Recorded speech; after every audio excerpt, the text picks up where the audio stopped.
ออกเมื่อตั้งนานออกไปนี่สิบปันทอยเอาไม่แดดจะมาเอาจากแมน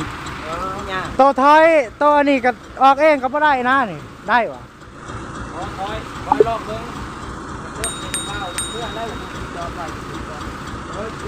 ปลดปลดออกบ่เมื่อก็ได้นะปลาอยู่หันแหละโอ้ยเบิ่งเชียร์เบิ่งออกเครื่องฮันแหละสบายก็สิมาเอาไปขาย